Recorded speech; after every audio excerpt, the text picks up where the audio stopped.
Bismillahirrahmanirrahim. Assalamualaikum warahmatullahi wabarakatuh. Alhamdulillah hamdan katsiran tayyiban mubarakan fih kama yuhibbu rabbuna wa yarda. Asyhadu an la ilaha illallah wahdahu rabbi la syarika lah wa asyhadu anna Muhammadan abduhu wa rasuluh. Qala Allah ta'ala fil Qur'anil Karim, ya ayyuhalladzina amanu taqullaha haqqa tuqatih ولا تموتن إلا وأنتم مسلمون أما بعد فيا أيها الحاضرون اعلموا رحمكم الله فإن أصدق الحديث كتاب الله وخير الهدي هدي محمد صلى الله عليه وآله وسلم اللهم علمنا ما ينفعنا وانفعنا بما علمتنا وزدنا علما. Para hadirin, akhwat wa ummahat fillah rahimani wa rahimakumullahu jami'an. Alhamdulillah, kita bersyukur kepada Allah Subhanahu wa taala pada kesempatan yang berbahagia ini. Allah Subhanahu wa taala memberikan kenikmatan yang sangat besar untuk kita semua, yakni kita dipertemukan kembali dengan bulan yang istimewa, bulan yang penuh dengan keberkahan, Syahrul Ramadan, yakni bulan Ramadan 1442 Hijriah.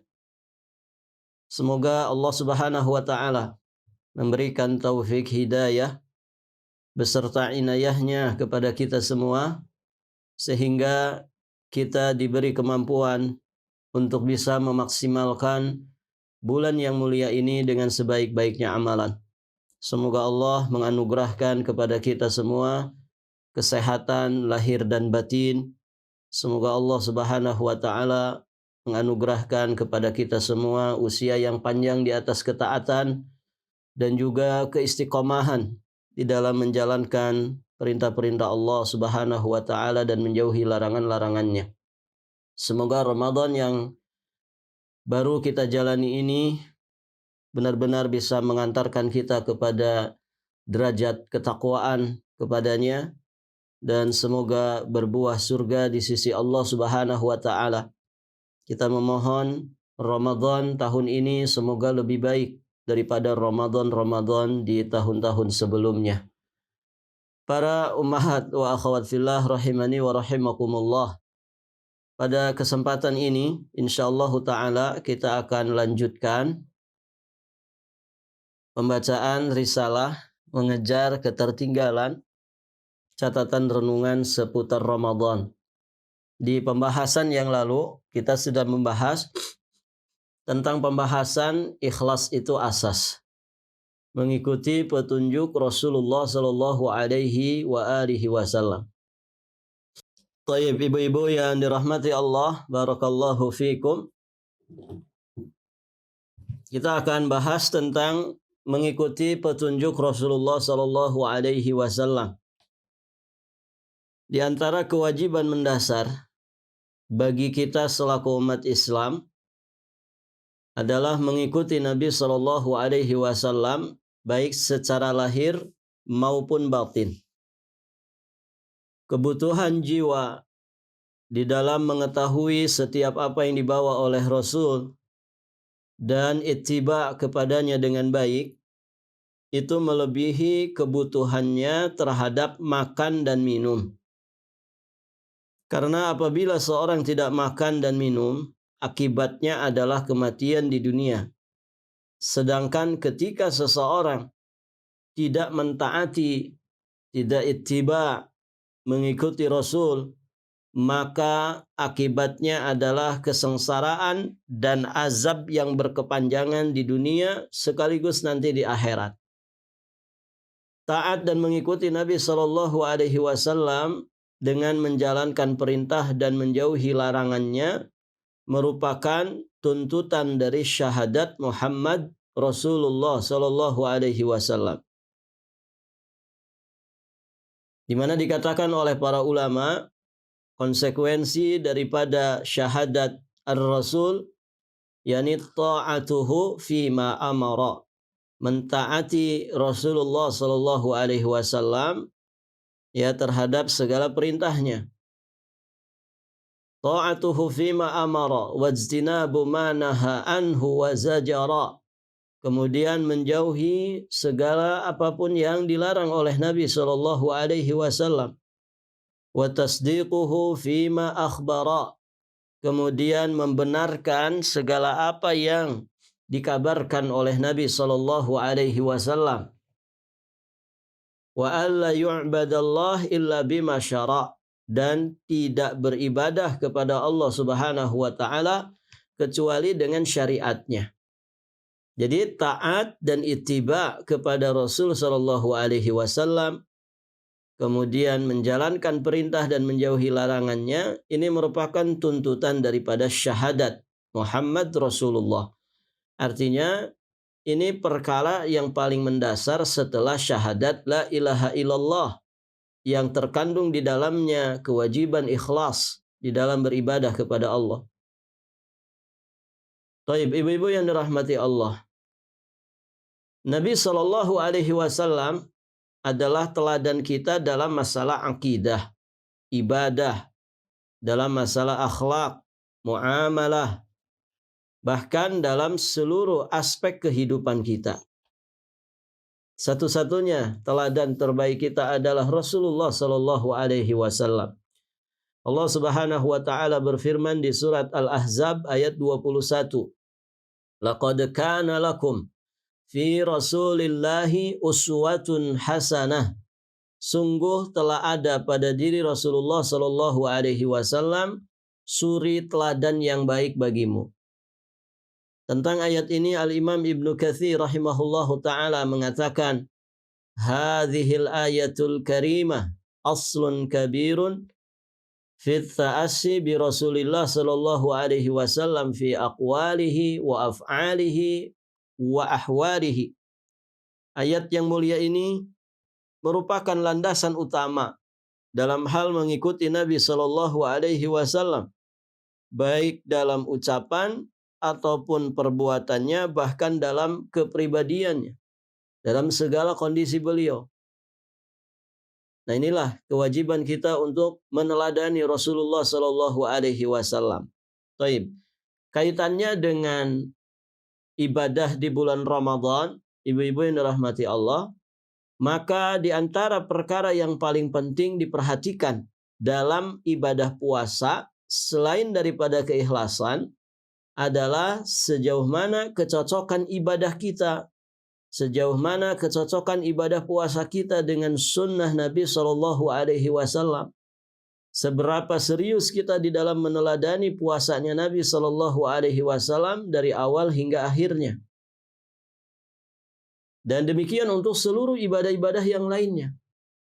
Jadi dalam Islam itu, ibu-ibu yang dirahmati Allah, ketika Allah membebankan kepada kita beban dari ibadah, kita wajib beribadah kepada Allah Subhanahu wa taala, maka kaidah penting yang tidak boleh kita abaikan dalam urusan ibadah bukan hanya masalah kamiyah saja. Bukan hanya seberapa banyak kita itu beribadah kepada Allah. Namun lebih dalam dari itu, yang kemudian diperhatikan, ditekankan oleh ajaran Islam adalah tentang nau'iyah, kaifiyah, yakni kualitas daripada ibadah kita. Puasanya umat Islam yang dibimbing oleh bimbingan Allah Subhanahu wa taala dan Rasulnya tidak seperti puasanya orang-orang di luar Islam. Ibu yang dirahmati Allah, semua juga tahu ya makna daripada puasa, tarkut ta'am wasyarab, menahan diri dari makan dan juga dari minum. Puasa model seperti ini dipahami oleh banyak manusia. Orang-orang musyrik, ibu-ibu yang dirahmati Allah, puasanya juga begitu, tidak makan, tidak minum.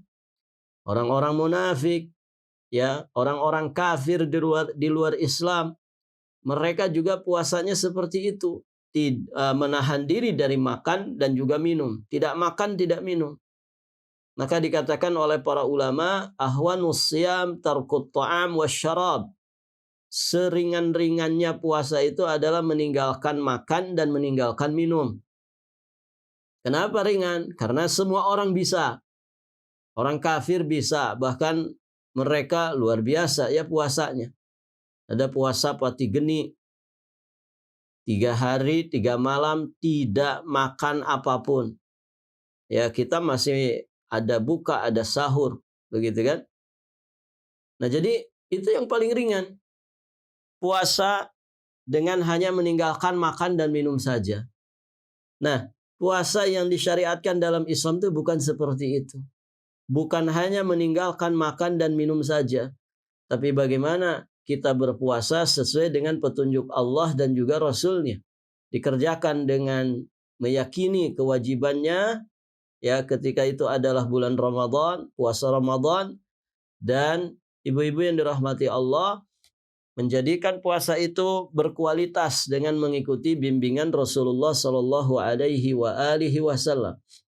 Maka puasanya umat Islam, ya puasa yang menahan diri dari segala perkara yang diharamkan Allah Subhanahu Wa Taala dan juga Rasulnya.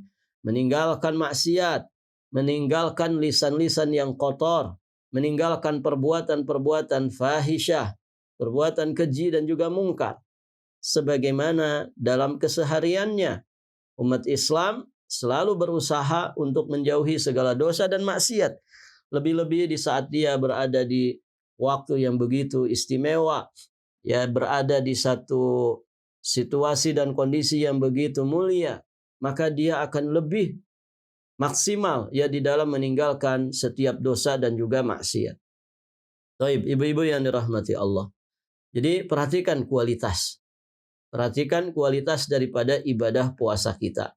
Dan tidak akan pernah berkualitas ibadah puasa kita kecuali dengan mengamalkan konsekuensi dari 2 kalimat syahadat kita. Syahadat la ilaha illallah yang mengandung kewajiban ikhlas. Kemudian syahadat Muhammad Rasulullah yang mengandung kewajiban untuk ittiba kepada sunnah Nabi SAW. Para ummahat wa akhwat fillah rahimani wa rahimakumullah. Kewajiban mentaati Rasulullah sallallahu alaihi wasallam terdapat dalam banyak ayat Al-Qur'an dengan beragam bentuk. Baik. Ibu bisa lihat footnote-nya, catatan kakinya. Ada di beberapa surat dan juga ayat di dalam Al-Qur'anul Karim ya tentang kewajiban mentaati Rasulullah Sallallahu Alaihi Wasallam, ittiba kepada sunnahnya. Bahkan dikatakan oleh para ulama ada sekitar 40 tempat di dalam Al-Quran yang mewajibkan kita untuk mentaati Rasulullah Sallallahu Alaihi Wasallam dan berittiba kepadanya. Baik. Nah, kalau kita simpulkan ada dalam 3 bentuk.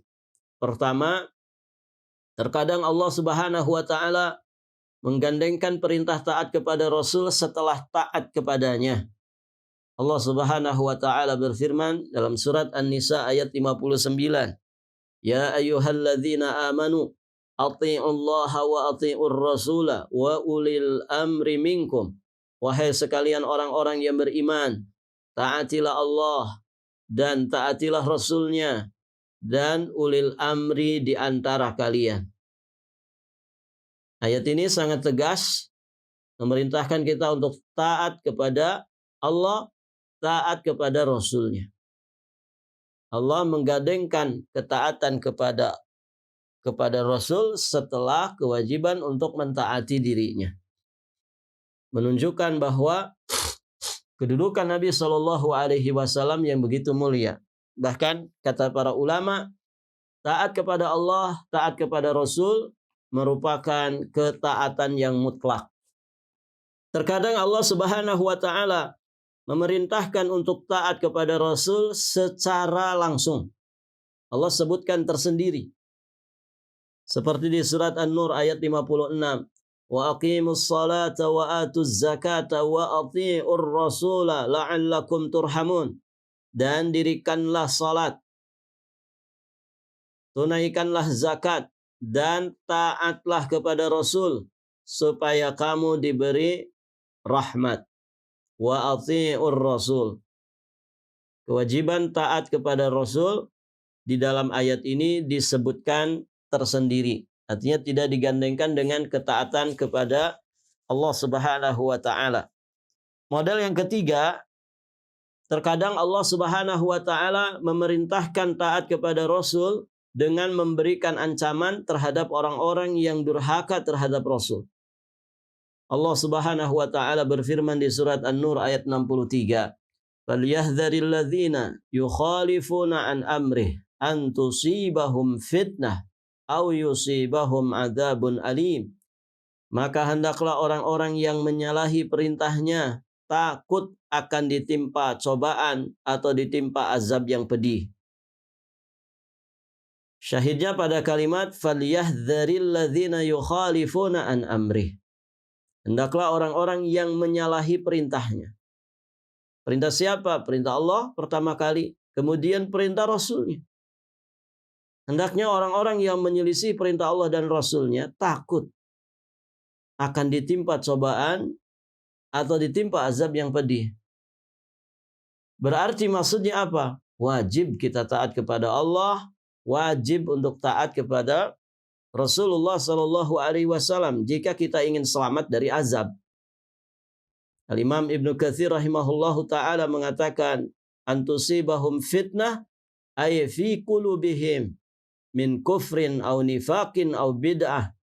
Fitnah yang dimaksud adalah fitnah yang ditimpakan ke dalam hati mereka berupa kekufuran, nifak ataupun bid'ah.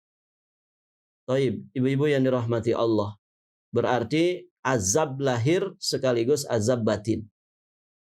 Maka hendaknya takut orang-orang yang menyelisihi perintah Allah dan juga perintah Rasulnya.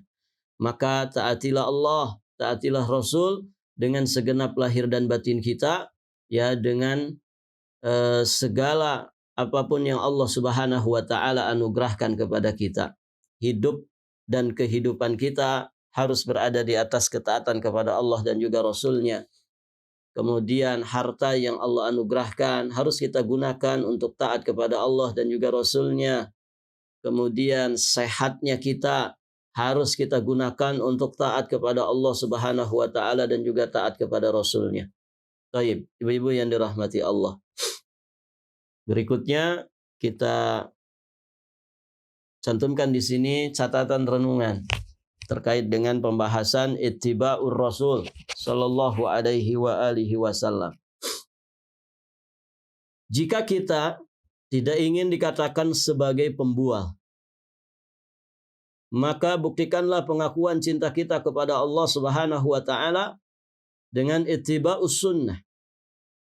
Allah Subhanahu wa taala berfirman di surat Ali Imran, "Qul in kuntum tuhibbunallaha fattabi'uni yuhibbukumullah wa yaghfir lakum dzunubakum wallahu ghafurur rahim." Katakanlah, jika kamu benar-benar mencintai Allah, fattabi'uni, maka ikutilah aku. Niscaya Allah Subhanahu wa taala mengasihi dan juga mengampuni dosa-dosamu. Allah Subhanahu wa taala Maha Pengampun lagi Maha Penyayang. Ayat ini dikatakan oleh para ulama, ini ayatul mihnah. Ayat yang menjadi barometer ujian kecintaan seorang hamba kepada Allah. Maka semakin besar ittiba, pengikutan seseorang terhadap nabinya, semakin besar pula kecintaannya kepada Allah. Dan semakin kecil ittiba seseorang terhadap nabinya, sekadar itu pula kecintaannya kepada Allah Subhanahu wa taala. Maka ya buktikan cinta kita kepada Allah dengan ittiba'us sunnah. Buktikan cinta kita kepada Rasulullah sallallahu alaihi wasallam dengan ittiba'us sunnah. Kalau tidak seperti itu, tidak ada pembuktiannya, maka fa ashabuhu ad'iya, ya. Orang-orang yang mengaku-ngakunya itu sesungguhnya adalah pembual saja, ya. Jadi pembualan, ya. Orang itu kalau ngaku-ngaku tanpa ada bukti, itu namanya pembualan. Nas'alullah al-afwa wal afiyata wassalamah. Baik, ibu-ibu yang dirahmati Allah, Di sini juga kami cantumkan catatan doa yang terkait dengan pembahasan ini. Doa yang diriwayatkan oleh Imam At-Tirmidzi, beliau menyatakan hadisnya hasan dari jalan sahabat yang mulia Abu Darda radhiyallahu taala anhu. Doa yang berbunyi, Allahumma inni as'aluka hubbaka wa hubba man yuhibbuk wal amal alladhi yuballighuni hubbak. Allahumma ja'al hubbaka ahabba ilayya min nafsi wa ahli wa minal ma'il barid. Ya Allah, sesungguhnya aku memohon cintamu dan cinta siapapun yang mencintaimu. Orang yang mencintai Allah pasti orang-orang baik. Maka kita memohon cintanya orang-orang yang mencintai Allah. Kemudian aku memohon kepadamu ya Allah, cinta kepada amal yang mengantarkanku kepada cintamu. Ya Allah, jadikanlah rasa cinta kepadamu melebihi rasa cintaku kepada diriku sendiri, keluargaku, dan juga kepada air dingin. Ibu yang dirahmati Allah Subhanahu wa ta'ala, ini doa sangat penting untuk selalu kita baca. Doa yang sangat bagus sekali untuk kita selalu panjatkan kepada Allah setinggi-tingginya. Kita memohon kepada Allah cintanya. Kita dicintai oleh anak-anak kita saja, itu sudah perkara yang sangat membahagiakan. Kita dicintai pasangan kita, itu sudah luar biasa. Padahal itu hanya makhluk. Cintanya makhluk, cinta yang terbatas. Terbatas waktunya, terbatas kadarnya. Tapi luar biasa. Ya cinta itu sebagaimana kalimatnya.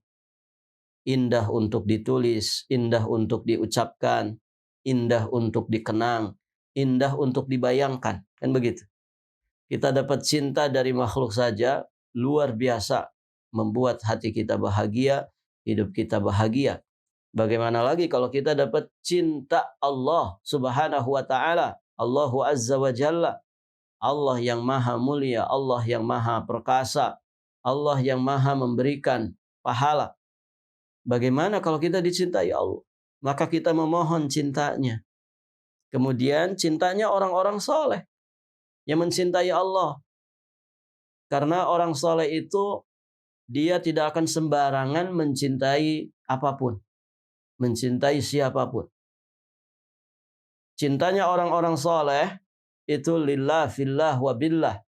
Dasarnya adalah karena Allah. Maka kalau dia mencintai sesama makhluk, pasti karena Allah. Masya Allah, ibu-ibu yang dirahmati Allah. Kemudian yang ketiga, cinta kepada amal yang mengantarkan kita kepada cinta kepada Allah. Cinta kepada amalan. Ibu yang dirahmati Allah, ini pondasi dasar untuk orang itu bisa maksimal dalam beribadah. Bagaimana ya orang itu kalau tidak cinta sama sholat, bagaimana dia mau bisa menegakkan sholat? Orang yang benci kepada ibadah sholat, bagaimana dia dikatakan mendirikan sholat? Orang yang tidak suka dengan ibadah puasa, bagaimana dia mau berpuasa dengan baik dan benar?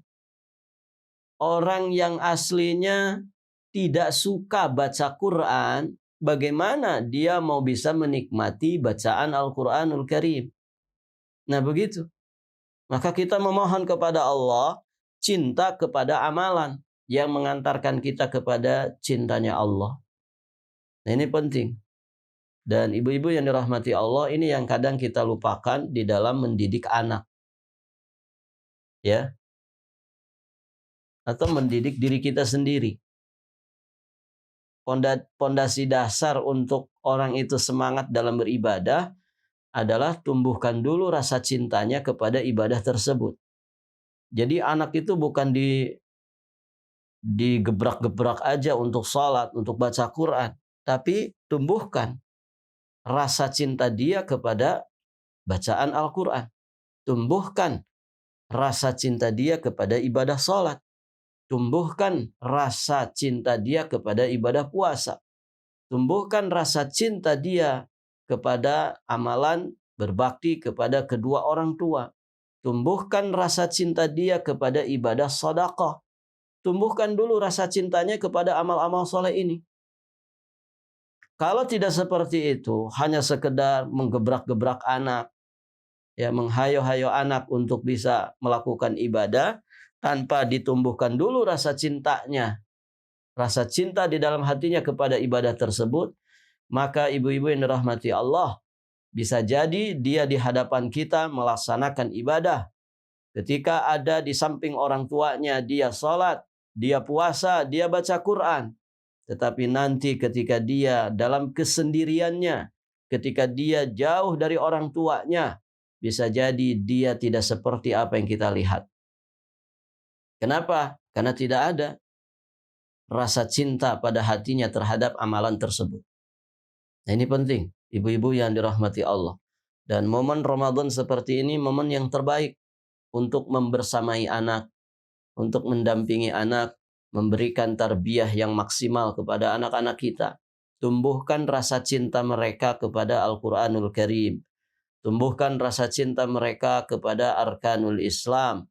Tumbuhkan rasa cinta mereka kepada Arkanul Iman.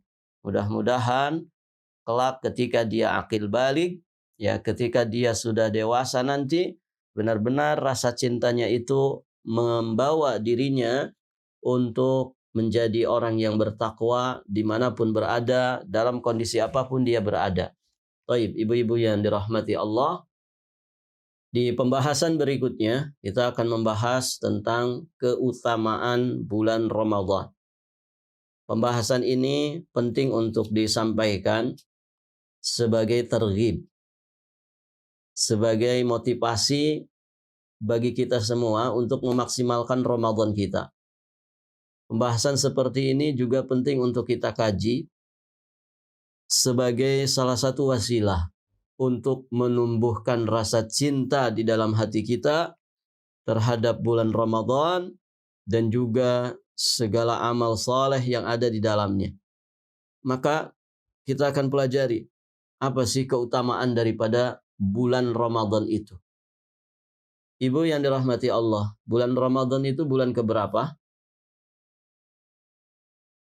Bulan keberapa, Bu? Bulan ke-9. Ya, setelah bulan apa?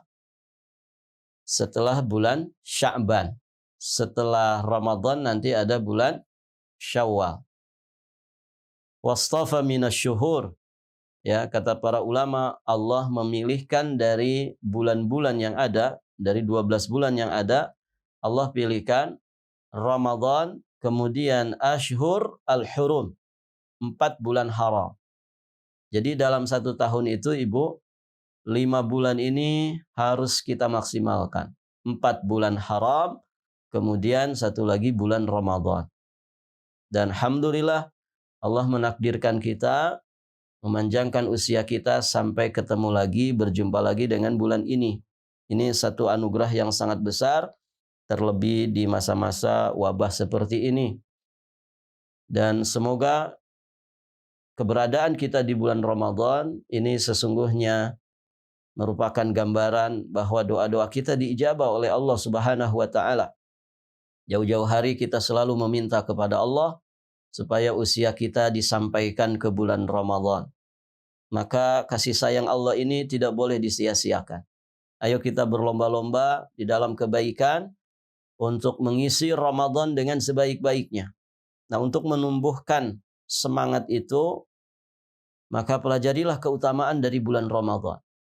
Taib, kami nukilkan beberapa riwayat hadis berkaitan dengan keutamaan daripada bulan Ramadan. Banyak sekali ya keutamaan bulan Ramadan, namun tidak kita sebutkan semuanya di sini. Ibu-ibu yang dirahmati Allah, Nabi SAW bersabda dalam riwayat yang sahih, riwayat Imam Bukhari dan juga Imam Muslim, dari jalan sahabat yang mulia Abi Hurairah radhiyallahu taala anhu. Nabi bersabda, "Idza dakhala syahru Ramadan futihat abwabus sama wa ghulliqat abwabu jahannam wa sulsilat asyayatin wa fi riwayatin futihat abwabul jannah." Apabila telah masuk bulan Ramadan, dibukalah pintu-pintu langit dan ditutuplah pintu-pintu neraka jahanam serta setan-setan dibelenggu. Di satu riwayat disebutkan dibukalah pintu-pintu surga. Masya Allah. Ibu-ibu yang dirahmati Allah, dibukanya pintu-pintu surga, ditutupnya pintu-pintu neraka, ini sesungguhnya adalah gambaran bahwa pintu-pintu kebaikan dibuka oleh Allah Subhanahu wa taala selebar-lebarnya. Pintu-pintu keburukan itu ditutup oleh Allah Subhanahu wa taala selebar-lebarnya. Sehingga ibu-ibu yang dirahmati Allah, ada kemudahan tersendiri. Ada rasa mudah yang kita dapatkan di bulan ini untuk melakukan kebaikan-kebaikan yang sangat banyak sekali. Ini anugerah dari Allah. Ini kasih sayang dari Allah Subhanahu wa taala, dan itu gambaran dibukanya pintu-pintu langit, dibukanya pintu-pintu surga. Dan Masya Allah, di bulan seperti ini ibu-ibu yang dirahmati Allah, ruang gerak setan untuk menyesatkan manusia dengan dosa dan maksiat ini betul-betul terbatas. Sehingga ibu-ibu yang dirahmati Allah, saking banyaknya orang melakukan kebaikan, ya sehingga lingkungan di bulan Ramadan itu lingkungan yang ilmiah, amaliyah, maka semakin mempersempit ruang gerak keburukan. Begitu ya. Nah itulah ditutupnya pintu-pintu neraka. Dan Masya Allah Tabarakar Rahman, ya sesungguhnya bulan ini kalau dimaksimalkan dengan sebaik-baiknya, kemudian dipertahankan untuk nanti kita praktekkan kembali di 11 bulan berikutnya, ini luar biasa.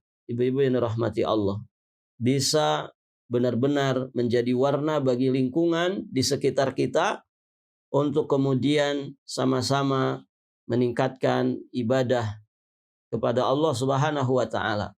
Ya, karena kalau suasana itu dipenuhi dengan suasana ibadah, suasana amaliyah, ini tentu akan memberikan efek yang luar biasa kepada lingkungan sekitar. Ibu-ibu yang dirahmati Allah, kita itu kalau taat berjamaah, maka ketaatan seberat apapun, insya Allah akan menjadi terasa ringan. Begitu ya. Tetapi ketika kita ada di tengah orang-orang yang durhaka kepada Allah, orang-orang yang memang hobinya berbuat dosa dan juga maksiat, maka ketaatan sekecil apapun di tengah-tengah lingkungan yang rusak seperti itu akan terasa sangat berat sekali. Nah, Ramadan, ibu-ibu yang dirahmati Allah, adalah momen terbaik untuk kita semua supaya kita punya bekal di 11 bulan berikutnya. Artinya nilai-nilai utama dari kebaikan-kebaikan di bulan Ramadan itu seharusnya bisa kita pertahankan untuk 11 bulan ke depan. Dan siapa yang mempertahankannya, maka ini akan memberikan warna yang baik kepada lingkungan di sekitarnya. Baik, ibu-ibu yang dirahmati Allah. Nabi SAW juga bersabda, "Idza kana awwalu lailatin min syahri Ramadan, suffidat asyayatin wa maradatul jin wa ghulliqat abwabun nar. Falam yuftah minha babun wa futihat abwabul jannah falam yughlaq minha babun. Wa yunadi munadin ya baghiyal khair aqbil wa ya baghiyasy syarri aqsir. Walillahi utaqa'u minan nar wa dzalika kullu lailatin." Apabila di permulaan malam bulan Ramadan, maka dibelenggulah setan-setan dan jin-jin nakal. Baik, ibu-ibu yang dirahmati Allah. Ini sudah mulai. Sekarang bahkan dari semenjak terbenamnya matahari kemarin, maka berarti sudah masuk malam 1 Ramadan. Maka riwayat ini ibu-ibu yang dirahmati Allah menunjukkan bahwa di awal permulaan malam bulan Ramadan, setan-setan itu dibelenggu. Ruang geraknya jadi terbatas. Bahkan jin-jin nakal, setan-setan nakal, para pembesarnya setan itu dibelenggu oleh Allah Subhanahu wa taala, ya. Kemudian ditutuplah pintu-pintu neraka, tidak dibuka satupun darinya, dan dibukalah pintu-pintu surga dan tidak ditutup satupun darinya. Taib, ibu-ibu yang dirahmati Allah. Dan memanggillah seorang penyeru, wahai para pencari kebaikan, datanglah. Datanglah, manfaatkan Ramadan ini dengan sebaik-baiknya. Wahai yang mencari kejahatan, berhentilah. Bagi Allah ada orang yang dibebaskan dari neraka. Dan hal tersebut terjadi setiap malam. Masya Allah, ini istimewanya Ramadan. Tidak ada di bulan-bulan yang lain. Hanya di bulan Ramadan, ibu-ibu yang dirahmati Allah, Allah Subhanahu wa Ta'ala membebaskan manusia setiap malamnya dari api neraka. Allah memberikan ampunan yang sebesar-besarnya ya kepada orang-orang yang berada di bulan Ramadan. Ya, sehingga Ramadan, ibu-ibu yang dirahmati Allah, dikenal juga dengan Syahrul Maghfirah. Syahrul Maghfirah, bulan yang penuh dengan ampunan.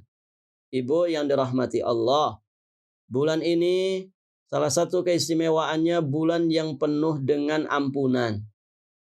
Maka ibu-ibu yang dirahmati Allah, banyak manusia, banyak dari umat ini yang setiap malamnya Allah Subhanahu wa Ta'ala bebaskan dari neraka. Karena Allah mengampuni dosa-dosanya. Maka diselamatkan dia dari neraka. Dan semoga kita masuk di dalam riwayat ini. Di dalam golongan daftar orang-orang yang dibebaskan Allah Subhanahu wa Ta'ala dari api neraka setiap malam dari bulan Ramadan. Berarti sekitar ada 30 malam atau 29 malam. Kesempatan itu terbuka begitu luas. Semoga Allah menggolongkan kita minal utaqa minan nar, min utaqa minan nar. Semoga Allah menggolongkan kita kepada golongan orang-orang yang dibebaskan Allah Subhanahu wa Ta'ala dari api neraka. Maka Nabi Shallallahu Alaihi Wasallam mewanti-wanti kita, raghima anfu rajul, ya sungguh sangat merugi, sungguh sangat celaka orang itu. Dakhala alaihi Ramadan, dia bisa masuk ke dalam bulan Ramadan. Kemudian ibu-ibu yang dirahmati Allah, thumman salakha minha, dia pun berhasil melewati bulan Ramadan. Artinya usianya dipanjangkan Allah. Falam yughfarlah. Namun orang ini tidak diampuni oleh Allah. Dia mendapatkan Ramadan tapi tidak mendapatkan maghfirah di bulan Ramadan. Raghima anfu rajul. Merugi kata Nabi. Celaka orang kayak gitu. Artinya keterlaluan. Ibu yang dirahmati Allah. Ini kalau ada satu kebun. Kalau ada satu kebun, ini kebun buah. Buahnya sedang lebat-lebatnya. Bermacam-macam pohon buah ada di dalam kebun itu. Kita disuruh masuk ke dalamnya. Ya, dari pintu depan kebun tersebut sampai ke pintu belakang kebun tersebut. Sampai kita keluar dari kebun tersebut. Dan kebun ini sangat luas sekali. Ranum dengan buah-buahan yang siap panen. Kita disuruh masuk ke kebun itu mengambil sebanyak-banyaknya buah-buahan. Ternyata ketika keluar dari pintu belakang kebun tersebut tidak dapat apa-apa. Ini kan rugi, celaka sekali, keterlaluan. Ini loh buah-buahannya banyak. Tidak dipetik saja, ya kita bisa dapat. Tapi kalau orang tidak sampai dapat, dia keluar dari kebun itu nggak dapat apa-apa. Maka orang seperti ini pasti akan dihardik. Ya. Keterlaluan kamu, kenapa nggak bisa dapat? Raghima anfu rajulin. Celaka, merugi sekali. Sengsara sekali orang yang tidak, ya orang yang masuk bulan Ramadan kemudian tidak dapat maghfirah dari Allah Subhanahu wa Ta'ala. Nah itu ibu-ibu yang dirahmati Allah. Gambarannya seperti itu. Disuruh ngambil buah sebanyak-banyaknya. Padahal tersedia begitu luas. Tersedia begitu banyak. Melimpah. Ketika keluar dari kebun itu, dia tidak membawa satu pun daripada buah-buahan. Ya. Jadi ya bahasa kasarnya bodoh banget begitu ya. Keterlaluan. Masa masuk kebun buah yang siap panen gak dapat buah-buahannya. Terus ngapain saja di dalam? Apa yang dikerjakan di dalamnya? Nah, itu ibu-ibu yang dirahmati Allah Subhanahu wa taala. Kalau katanya Imam Ibnu Rajab menukilkan kalam ulama yang lainnya, kalau ada orang di bulan Ramadan tidak dapat maghfirah dari Allah Subhanahu wa taala, maka bagaimana mungkin di bulan-bulan yang lainnya dia mendapatkan maghfirah dari Allah? Ini yang sudah tersedia melimpah saja nggak dia dapatkan. Bagaimana di bulan-bulan yang lainnya? Nah, itu ibu-ibu yang dirahmati Allah. Tentu bulan-bulan yang lainnya tidak seperti bulan Ramadan. Hanya di bulan Ramadan Allah Subhanahu wa taala membebaskan ya setiap malamnya manusia dari api neraka. Setiap malam. Orang yang dibebaskan dari api neraka, ibu-ibu yang dirahmati Allah, itu bukan berarti orang itu nggak punya dosa. Tapi itu sesungguhnya menunjukkan bahwa dosa orang yang dibebaskan dari api neraka itu diampuni oleh Allah. Karena siapapun manusia pendosa. Pasti pernah melakukan dosa. Illa man rahima rabbuh. Kecuali orang yang maksum di sisi Allah. Nah, demikian ibu-ibu yang dirahmati Allah. Kemudian keistimewaan keutamaan bulan Ramadan yang lainnya dikatakan oleh Nabi SAW, syahrani la yanqusani syahra idin Ramadan wa Dzulhijjah.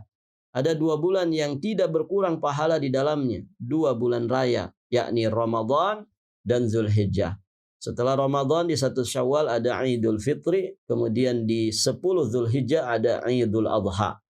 Dikatakan 2 bulan ini 2 bulan yang tidak berkurang pahala di dalamnya. Maka kalau orang tidak bisa memborong pahala di bulan Ramadan, terlalu, ibu-ibu yang dirahmati Allah.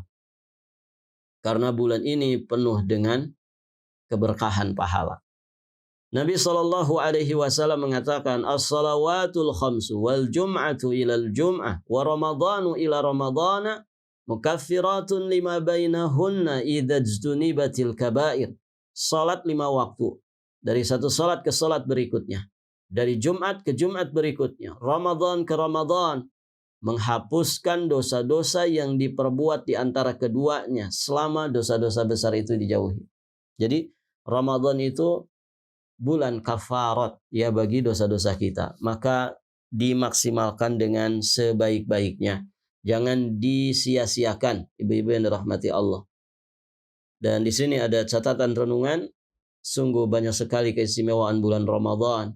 Ramadan bulan sedekah, bulan pembinaan akhlak, bulan yang penuh ampunan, bulan kesabaran, bulan doa dan zikir, bulan persatuan dan kesatuan umat.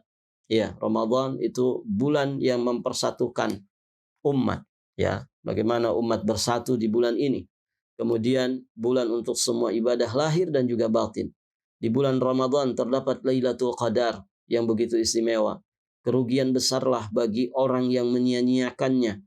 Kalau beragam keistimewaan ini tidak bisa menarik hati kita, maka harus dengan cara apalagi Allah Subhanahu wa taala menggugah selera ibadah kita.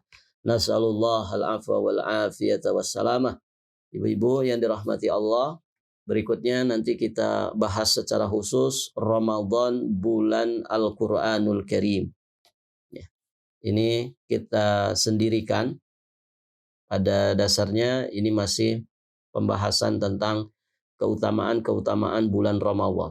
Namun kita sendirikan karena keagungan daripada Al-Quranul Karim yang diturunkan di bulan Ramadan. InsyaAllah ini kita lanjutkan di kesempatan berikutnya biidnillahi ta'ala wa taufiqih. Baik, kita cukupkan. Akhiru da'wana alhamdulillahi rabbil alamin.